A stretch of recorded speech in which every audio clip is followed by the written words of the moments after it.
Hi, this is Bill Singleton, and I wanted to share with you what I've been learning about Liquitex Acrylic Gouache. So, I just got these a few months ago. I've been playing around with them and doing some work.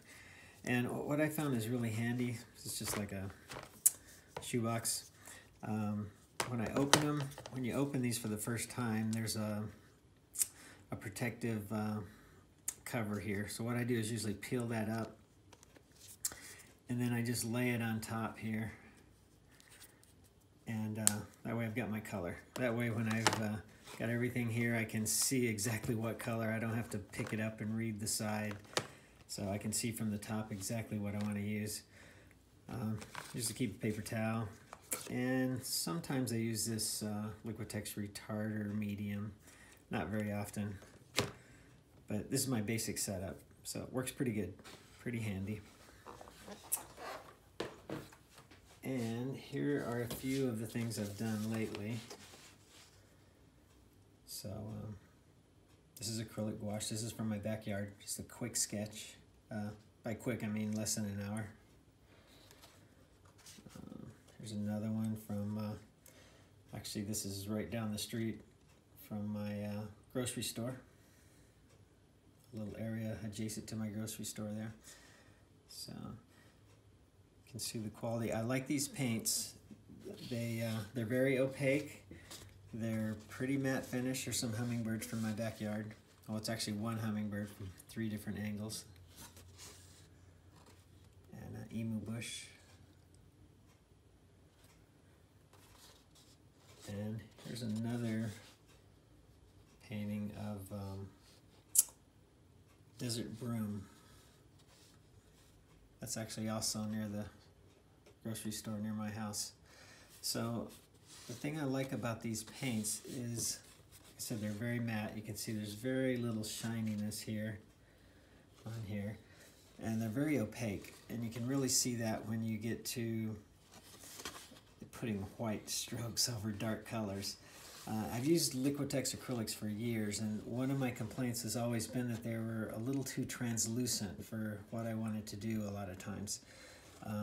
These paints take care of that.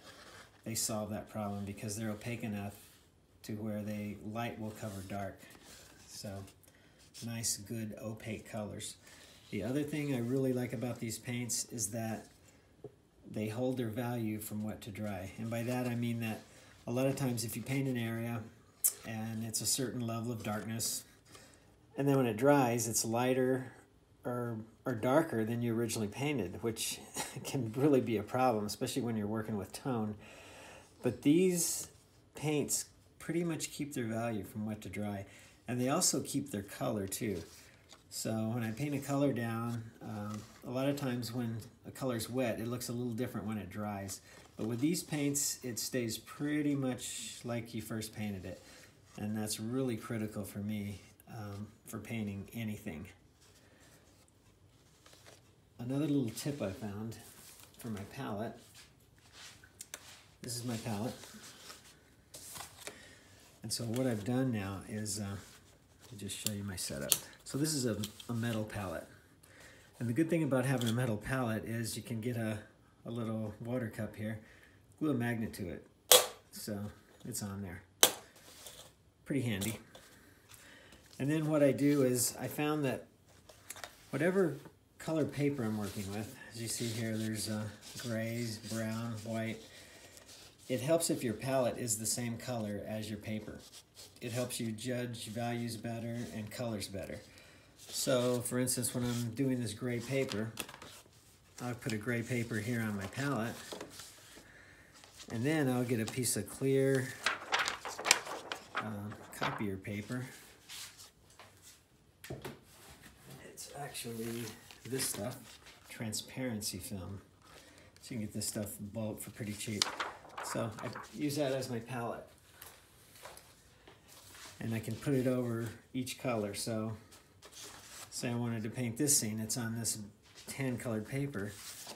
I just get a piece of the tan colored paper, put it under it, and I can paint from that. Or white. So as you see, here's one I've done. So just clip it on,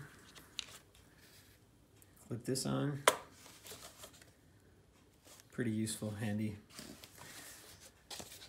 So that's what I've learned so far with these paints. So I really like them.